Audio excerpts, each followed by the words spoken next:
What's up, what's up? This is Jamo. And narito naman tayo sa isang magandang umaga para sa paglalakbay dito sa Labi, Bungabon. It's a part 1, yung part 2. Saka na natin i-upload yan. Kakita na naman kung gaano kalakas yung hangin. Sa sobrang ganda ng view, siya rin kasing lakas ng hangin. At talagang sinubo kami dyan, no? Bago pa kami nakarating dyan sa may basta yung paahon sa may Labi, talagang sinubok na kami kung diretso pa kami o hindi, dahil palayang pa lang malulumpo ka na sa lakas ng hangin.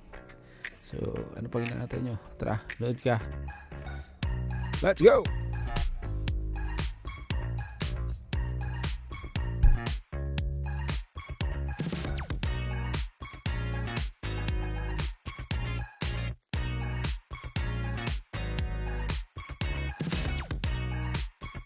And this is San Isidro.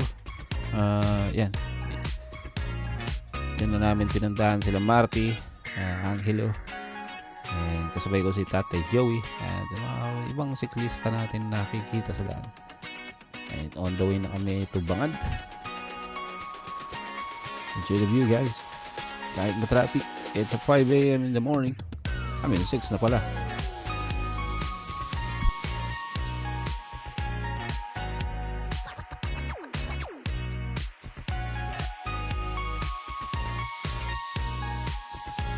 Ayap, eto na tayo sa Palayan City. Lumagpas na tayo ng tulay at dun sa makunat na ahunin. Diyan nagre-recover tayo. Dito naman makikita nyo yung Bungabon, Baler, Rizal, Dingalang, Gamaldon, Laur, Natividad sa kanang kaliwat diretso. At eto na ang pinagmamalaki at malaking taniman ng sibuyas, Bungabon.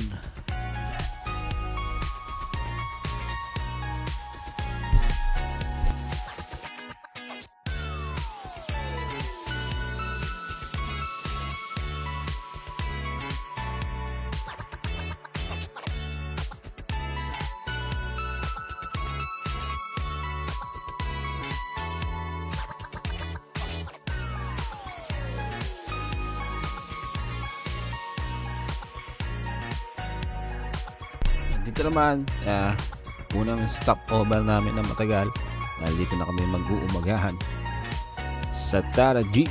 Dito lang yan sa Bungabon bago umahon ng Labi. Yan.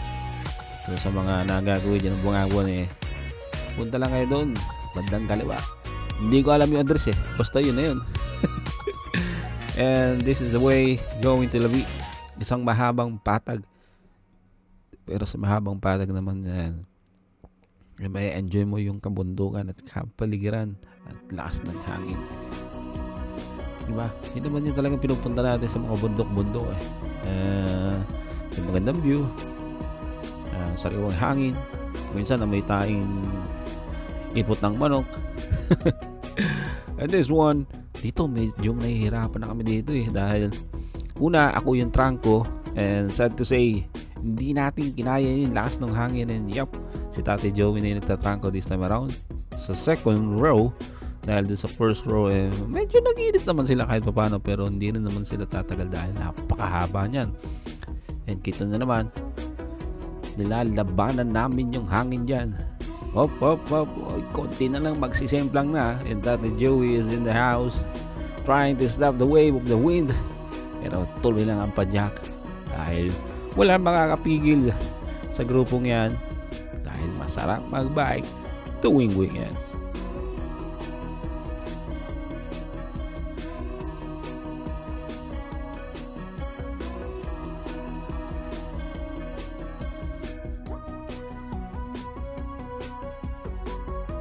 And eto na nga yung nasa intro natin o nasa pinaka-start ng video. Dito pa lang, aahon ka pa lang, mararamdaman mo na yung ganda ng tanawin. Mararamdaman mo talaga dahil nakakaanting ng puso, ng damdamin, di ba? Pero siya namang hahampasin ka ng katotohanan na malakas yung hangin. Talagang nilalabanan natin yan kaliwa, kanan, padyak. Kinakausap pa natin yung nasa tabi natin na si Marty Hope. And after that, pagdating sa Lusong, yan, diyan kayo pwede mag-picture kasi after ng ahon na yun sa may dump truck na yan or backhoe ba yun, basta yun na yun, pwede na kayo mag-picture dyan. Yung unang I love Bungabon. And dyan, nag-rest mode muna kami ng bahagya dahil hindi biro yung hangin talagang susuko ka, my friend. Sobrang lakas. And cigar, yan, paparating cigar. Wop, muntik pang matumba. Ganun kalakas yung hangin dito sa Labi Bungabon.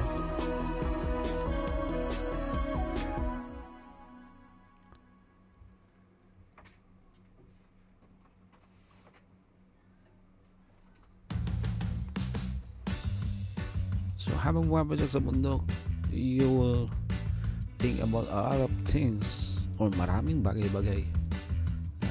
Bakit mo nga ba ginagawa to, di ba? Kasi lagi mo matatanong sa sarili mo yan kapag nagbabike ka, ang ganda ng view, pero bago makarating sa isang magandang view, matinding sipa, matinding determinasyon, tibay ng loob, mental fitness, mental stability, dahil minsan pagpagod ka na gusto mo nang umuwi, di ba? Pero pag nakakakita ka ng mga ganyang kupal sa daan, bigla ka nalang tatagisin, ay talagang masusubo ka.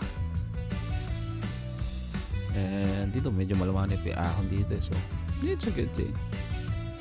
Tamang recover lang kami dyan after nyan matinding ahon na naman.